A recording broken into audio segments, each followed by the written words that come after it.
So, with early National Signing Day being here and us already seeing fireworks, we have a lot to talk about. I'm going to be coming back through various portions of the day, talking about the recruiting news, giving my opinion on the landscape, but we've got some things we need to kick it off here in the early portions of the day with. Before we do, as always, y'all know the drill. I want to hear from you. Hop down to the comments, give me a Y for yes or an N for no. Are you excited early National Signing Day is here? And let me know what you're thinking. If you are new to the channel, be sure to subscribe. Hit that bell notification. I do constant college football content. You don't want to miss any of it. And if you enjoyed the content, be sure to like and comment down below. Those interactions are massive to content creators such as myself in both getting picked up and maintained by the YouTube algorithm. But with all that being said, we've got a lot to talk about, so let's hop straight into it. And let's start in the state of Texas, and we'll start with Texas A&M. Texas A&M has been putting together a phenomenal recruiting class this cycle, and today they get another great addition in four-star tight end Jake Johnson. Now, the Aggies already had a phenomenally talented tight end in their class, but when you get the opportunity to add in another talent like Johnson, you don't question it. Remember what I constantly say. If you want to bring about your offense, great tight end play and great running back play are ways in which you can get your offense going and help out a quarterback, because those positions have become mismatches through various formations in college football. And that right there poses another interesting question, because now not only does Texas A&M get a very talented tight end, but Jake Johnson was a one-time LSU commit, and he was set to play college football with his older brother, Mich Johnson, who was the quarterback of the LSU Tigers, who entered his name into the transfer portal. Now, the question now must be asked, and I don't know, is A&M in a great position to land Mich Johnson? That'd be an awesome addition for the Aggies. They already have a five-star quarterback in this class that is signed, but getting a guy in there that has played D1 college football, you never argue with, because that experience will help everybody else in the room. So that would be something we have got to keep our eyes on. But keeping in the state of Texas, we need to talk about the Longhorns, because my oh my, what a day they have had. The Texas Longhorns are another team that here recently have really been putting in great work on the recruiting trail, and today a lot of that is coming to fruition. And when we look, Texas has had 3 flips so far today that are going to be massive.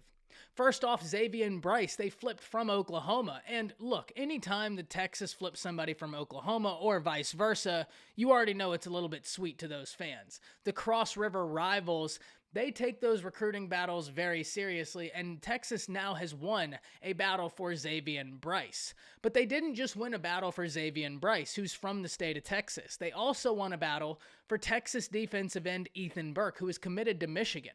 Burke is a name that if I was to provide you with a list of individuals who I think you should keep your eye on in the coming years to see how they develop, Ethan Burke is absolutely a part of that list. I think he's got a very high ceiling. It's going to be really fun to see what he does on the next level, but it is a massive win for the Texas Longhorns.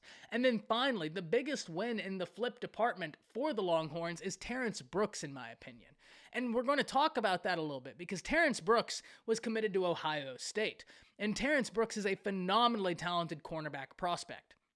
But as you can see from these 3, Texas is doing everything they can to lock up their state and keep talented players at home, and they've been successful so far. You're not going to win every battle. That's just not college football anymore. College football recruiting is far too national to rely on only your state and think that you're going to win every battle in your state. It's way too national. There's way too many good recruiters, and there's way too many good schools for individuals to go play at. However, it's about what battles can you win relative to your recruiting class, and Texas is winning great battles. Because when we look at the makeup of this class, Texas is set to surge, and I understand there are going to be people who say, but that's never been Texas's problem. The recruiting aspect has never been their problem, and you're not wrong. But the question I would ask is, were those classes meaningful? And I ask that question for a few reasons. Because no doubt, Texas has got to fix the development portion of the woes they have had. The Texas Longhorns development has been really bad for a while, and that's something that has got to come about. But also, the cohesion in the recruiting classes is something we really just haven't seen from the Longhorns. And I pointed to this a few days ago, and I will point to it again. When you look at Alabama's recruiting class last cycle, not only was it a historic class, and that's why it was so great, from a cohesion standpoint, it made sense. You take one look. In fact, do me a favor, in your free time, go take a look at that 2021 class for Alabama. Not only is it phenomenally talented, it makes sense top to bottom.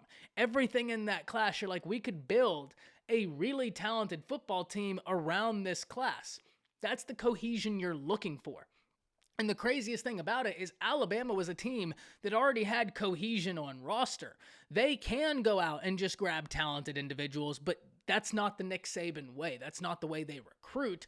And that's why, or at least a portion as to why, Alabama has been so great. That's certainly not the sole reason, but it's certainly a reason, is because Nick Saban and company know how to recruit. This class Texas is putting together is a class that has cohesion, specifically along the offensive line, because Texas is winning a lot of battles for offensive linemen and blue chip offensive linemen, and that's really what they need, because that's been an area that has plagued them for quite some time. And with Steve Sarkisian being an offensive guy, you're never going to get where you want to go offensively if you do not have an offensive line that offers you the protection needed. So this is a big win. But I kind of want to revisit Terrence Brooks, because Terrence Brooks is an interesting individual, especially with me being a Tide fan. Because there was once a time where Alabama looked to be in a really solid position for Terrence Brooks. Now, ultimately, he ended up committing to Ohio State, and now he's with the Texas Longhorns. But this highlights we need to watch what Alabama is able to do today and throughout early national signing period. Because the Crimson Tide were set to be in great battles for cornerbacks, and it's going to be interesting how those battles turn out. Because certainly, Earl Little Jr. is still on the board, Antonio Kite in the class, who's going to have an unreal ceiling as the young man continues to learn the game. So there are very talented names, but Alabama was set to be in these big-time battles for a Denver Harris, for a Damani Jackson, for a Terrence Brooks, and they look to be in such a good position for Terrence Brooks. It makes me wonder how these other battles will turn out. It's something we've got to keep an eye on. Pop down to the comments, let me know what you're thinking. I'll be back through various portions of the day to continue talking about recruiting, but I'm interested in hearing from you in the meantime. That's it. See ya.